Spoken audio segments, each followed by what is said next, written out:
गोवर्धन का त्यौहार दिवाली के अगले दिन मनाया जाता है। इसमें एक विशेष प्रकार की पूजा की जाती है। इन सभी पूजाओं का हमारे जीवन में बहुत अत्यधिक महत्व है। ये एक तरीके से हमारे जीवन में अलार्म का काम करती हैं कि इनसे जो सीख मिलती है वह अपनाने योग्य है, क्योंकि वह साइंटिफिकली भी हमारे लिए उपयोगी है। इसके पीछे एक छिपी भगवान कृष्ण की कहानी है। आइए सुनते हैं। भगवान श्री कृष्ण जो स्वयं लीलाधारी श्री विष्णु के अवतार हैं, उन्होंने एक लीला रची। प्रभु की इस लीला में ऐसा हुआ कि एक दिन उन्होंने देखा कि सभी ब्रिजवासी उत्तम पकवान बना रहे हैं और किसी पूजा की तैयारी में जुटे। श्री कृष्ण ने बड़े भोलेपन से अपनी माता यशोदा से प्रश्न किया, मैया ये आप लोग किनकी पूजा की तैयारी कर रहे हैं? श्री कृष्ण की बातें सुनकर मैया बोली, लल्ला हम देवराज इंद्र की पूजा के लिए अन्नकूट की तैयारी कर रही हैं। मैया के ऐसा कहने पर श्री कृष्ण बोले, मैया हम इंद्र की पूजा क्यों करते हैं? मैया ने कहा, वह वर्षा करते हैं जिससे अन्न की उपज होती है, उनसे हमारी गायों को चारा मिलता है। भगवान श्री कृष्ण बोले, हमें तो फिर गोवर्धन पर्वत की पूजा करनी चाहिए, क्योंकि हमारी गायें वहीं चरती हैं। इस दृष्टि से गोवर्धन पर्वत ही पूजनीय है। और इंद्र तो कभी दर्शन भी नहीं देते, वह पूजा ना करने पर क्रोधित भी होते हैं। अतः ऐसे अहंकारी की पूजा नहीं करनी चाहिए। लीलाधारी की लीला और माया से सभी ने इंद्र के स्थान पर गोवर्धन पर्वत की पूजा की। देवराज इंद्र ने इसे अपना अपमान समझा और मूसलाधार वर्षा आरंभ कर दी। प्रलय के समान वर्षा देखकर सभी ब्रिजवासी भगवान कृष्ण को कोसने लगे कि इन सब का हमने कहाँ माना। तब मुरलीधर ने मुरली कमर में डाली और अपनी कनिष्ठा उंगली पर पूरा पर्वत उठा लिया और सभी ब्रिजवासियों को उसमें अपने गाय और बछड़े समेत शरण लेने के लिए बुलाया। इंद्र श्री कृष्ण की यह लीला देखकर अत्यंत क्रोधित हुए और उन्होंने वर्षा और तेज कर दी। इंद्र का मान मर्दन करने के लिए तब श्री कृष्ण ने सुदर्शन चक्र से कहा कि आप पर्वत के ऊपर रहकर वर्षा की गति को नियंत्रित करें, और शेषनाग से कहा आप मेड़ बनाकर पानी को पर्वत की ओर आने से रोकें। इंद्र निरंतर 7 दिन तक मूसलाधार वर्षा करते रहे।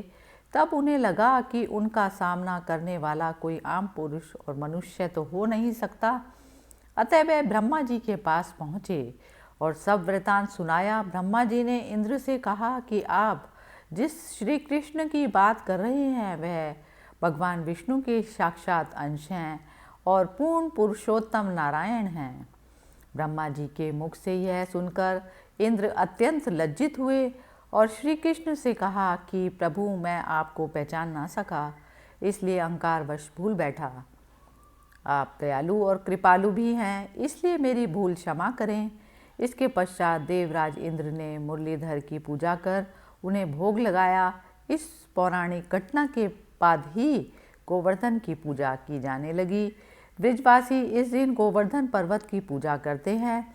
गाय बैल को इस दिन स्नान कराकर उन्हें रंग लगाया जाता है और उनके गले में नई रस्सी डाली जाती है। गाय और बैलों को गुड़ और चावल का भोग लगाया जाता है। इस दिन प्रातःकाल शरीर पर तेल मलकर स्नान करने से प्राचीन परंपरा चली आ रही है। इस दिन सवेरे से ही उठकर पूजन सामग्री के साथ में पूजा स्थल पर बैठ जाना होता है और अपने कुलदेव और कुलदेवी का ध्यान करना होता है। पूजा के लिए गाय के गोबर से गोवर्धन पर्वत उसमें बनाया जाता है। इसे लेटे हुए पुरुष की आकृति में बनाया जाता है। प्रतीक रूप से गोवर्धन रूप में फूल, पत्ती, टहनियाँ एवं गाय की आकृतियों से सजाया जाता है। गोवर्धन की आकृति बनाकर उनके मध्य में भगवान श्री कृष्ण की मूर्ति रखी जाती है। नाभि के स्थान पर एक कटोरी जितना गड्ढा बना दिया जाता है और वहाँ एक कटोरी व मिट्टी का दीपक बनाया जाता है। फिर इसमें दूध, दही, गंगा जल, मधु और बतासे से आदि डालकर पूजा की जाती है और तब इसे प्रसाद के रूप में बांटा जाता है। गोवर्धन पूजा के दौरान एक मंत्र का जाप करना चाहिए। गोवर्धन पूजा के साथ ही गायों को स्नान कराने की, उन्हें सिंदूर आदि पुष्पमालाओं से सजाने की परंपरा भी है।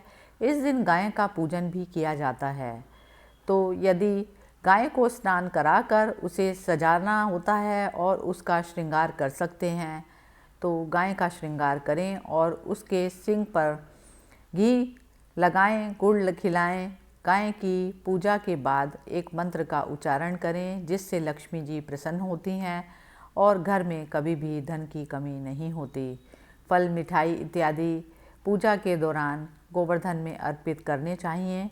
गन्ना आदि चढ़ाया जाता है। एक कटोरी में दही नाभि स्थान में डालकर झरनी में से छिड़कते हैं। गोवर्धन जो बनाया जाता है गोबर का, उसमें दही डालकर उसको छन्नी से छानना होता है। फिर गोवर्धन के गीत गाते हुए गोवर्धन की 7 बार परिक्रमा की जाती है। परिक्रमा के समय एक व्यक्ति हाथ में जल का लोटा व दुशाला लेकर व्यक्ति अन्न यानी जौ लेकर चलते हैं और जल वाला व्यक्ति जल की धारा को धरती पर गिराते हुए चलता है और दूसरा अन्न यानी कि जो बोते हुए परिक्रमा पूरी करते हैं।